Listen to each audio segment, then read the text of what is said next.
இந்த பகுதியில் நம்ம நிறைய பரிகார முறைகள், பரிகார தலங்கள், ஆன்மீக கேள்வி பதில்கள், ஆன்மீக சந்தேகங்கள், என்ன பிரச்சனைக்கு என்ன மாதிரி வழிபாடு பண்ணணும்னு தொடர்ந்து பார்த்துக்கிட்டு இருக்கோம்.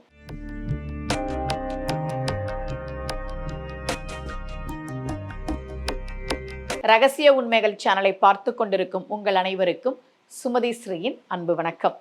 என்கிட்ட ஜாதகம் பார்க்குறவங்கல்ல பொதுவாக எதுக்கெல்லாம் ஜாதகம் பார்ப்பாங்க? கல்யாணத்துக்கு ஜாதகம் பார்ப்பாங்க, திருமண வரன் அமையவே இல்லை அப்படின்னு, அல்லது டைவர்ஸ் ஆயிடுச்சு, அடுத்த கல்யாணம் எப்போ நடக்கும், அடுத்த திருமண வாழ்க்கை நல்லா இருக்குமா, அந்த மாதிரி ஜாதகம் பார்ப்பாங்க. நோய் வந்துருச்சுன்னா ஜாதகம் பார்ப்பாங்க. அம்மா அந்த மாதிரி டாக்டர் சொல்லிட்டாரு, இல்லை திடீர்னு ஒரு விபத்து வந்துருச்சு, வேலை இல்லாமல் இருக்கேன், எவ்வளோ நாளைக்கு இப்படி இந்த பிரச்சனை இருக்கும், அதுக்கு ஜாதகம் பார்ப்பாங்க. அடுத்து பெரும்பாலும் ஜாதகம் பார்க்குறது கடன் பிரச்சனைக்கு தான். நான் கடன் பிரச்சனை தீர்வதற்கு நிறைய கோவில்கள், பதிகங்கள், பாசுரங்கள் நம்ம ரகசிய உண்மைகள் சேனலில் நான் கொடுத்துருக்கேன். திரும்பவும் நான் உங்களுக்கு விளக்கம் சொல்கிறேன். நீங்கள் ஒரு கோவிலுக்கு போனால் அடுத்த நாளே உங்களோட லட்சக்கணக்கான கடன் தீந்துரும் அப்படின்னு நீங்கள் எதிர்பார்க்க கூடாது. நீங்கள் கூடுதலாக உழைப்பதற்கான வாய்ப்புகள் உங்களுக்கு கிடைக்க ஆரம்பிக்கும், உறுதியாக கிடைக்க ஆரம்பிக்கும். ஏன்னா நான்லாம் பணம் கிடைக்கக்கூடிய பதிகங்கள்லாம் சொல்ல சொல்ல சொல்ல இப்போ எனக்கு ஒரு மாதம் 10 நிகழ்ச்சி சொற்பொழிவு புக் ஆகுதுன்னா, ஒரு 15 நிகழ்ச்சியாக அது புக் ஆகும்போது நான் உழைக்க தயாராக இருந்தேன். ஏன்னா முதல் நாள் சென்னையில் நிகழ்ச்சி இருக்கும், அடுத்த நாள் திருநெல்வேலியில் நிகழ்ச்சி இருக்கும், அடுத்து கோயம்புத்தூரில் நிகழ்ச்சி இருக்கும், தமிழ்நாட்டில் 4 திசைகளும், இது இந்த மூலை, இது இந்த மூலை, ஐயோ எப்படி போகிறது அப்படிலாம் நினைக்காம உழைக்க தயாராக இருக்கும்போது நமக்கு ஒரு வருமானம் கிடைக்கும். அந்த வருமானத்தின் மூலமாக நம்முடைய கடன் பிரச்சனையை தீர்க்க முடியும். இப்படி தான் நீங்கள் அதை புரிஞ்சுக்கணும். நீங்கள் ஒரு கோவிலுக்கு போகிறீங்க, ஒரு பதிகம் சொல்கிறீங்க அப்படின்னா எப்படி கடன் பிரச்சனை தீரும்? வீட்டில் உட்காந்துட்டே இருந்தால் கடன் பிரச்சனை தீருமா? நிச்சயமாக தீராது.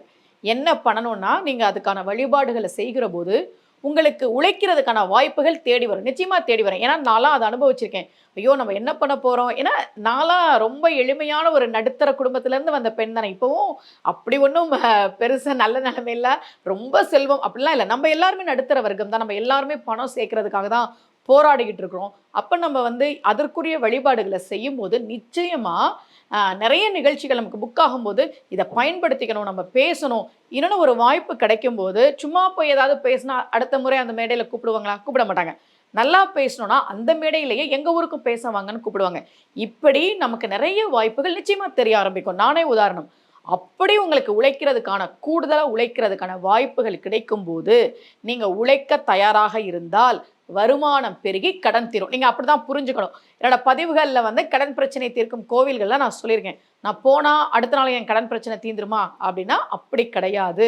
நீங்கள் உழைச்சாதான் பணம் வரும். யாராக இருந்தாலும் உழைக்கிறதுக்கான வாய்ப்புகள் நிச்சயமாக அந்த வழிபாடு மூலமாக கிடைக்கும். அப்படி தான் இவங்க என்கிட்ட ஜாதகம் பார்க்க வந்தப்போ தொழிலில் லட்சங்கள்லாம் இல்லை, பல பல பல பல லட்சங்கள் கடன், ரொம்ப கஷ்டத்தில் தான் வந்தாங்க. அந்த தசா புத்தியும் கொஞ்சம் சாதகமாக இல்லை. அவங்களுக்கு நான் நிறைய கோவில்கள் கொடுத்துருந்தேன். கொஞ்சம் காலகட்டம் வரைக்கும் வெயிட் பண்ண சொன்னேன். ஜாதகம் எதுக்கு பார்க்குறோன்னு தெரியுமா? இந்த பிரச்சனை எனக்கு எந்த காலகட்டம் வரைக்கும் இருக்கும், எப்போ எனக்கு சாதகமான சூழல் வரும் அப்படின்றதுக்காக தான். இன்றைக்கே என் பிரச்சனை தீரணும், இப்போவே என் பிரச்சனை தீரணும்னா அது சாத்தியமா அப்படின்றத நாம் கொஞ்சம் யோசிக்கணும். பொய்யான வாக்குறுதிகளை கொடுக்கலாம், கவலைப்படாதீங்க இந்த நிமிஷம் உங்கள் பிரச்சனை தீர்ந்துடும் அப்படின்னு. ஆனால் நமக்கு சாதகமான காலகட்டம் வர வரைக்கும் நம்ம காத்திருக்கணும். பக்தியில் பொறுமை ரொம்ப அவசியம். இவங்களுக்கு நான் கொஞ்சம் காலகட்டம் வரைக்கும் நீங்கள் காத்துருங்க அப்படின்னு சொன்னேன். இவங்க தமிழ்நாடு கிடையாது, வேறு மாநிலம். அவங்களுக்கு நான் சொன்ன கோவில்களில் ரொம்ப முக்கியமான கோவில் ஆந்திராவில் விஜயவாடாவில் இருக்கக்கூடிய மங்களகிரி நரசிம்மர் கோயில், அந்த மலைக்கோவில் நரசிம்மர் கோவில். ஏன்னா நரசிம்மரை பற்றி நான் நிறைய சொல்லியிருக்கிறேன்.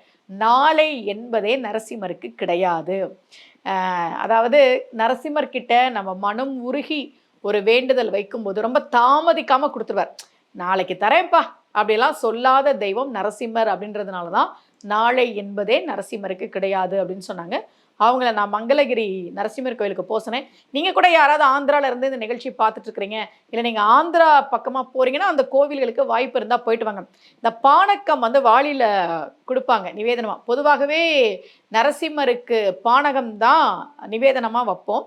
அதில் ரொம்ப பிரசித்தி பெற்ற கோவில் இந்த கோவில். அந்த வாளியில் பானகம் வைத்து வழிபாடு செய்கிற முறை இந்த கோவிலில் உண்டு.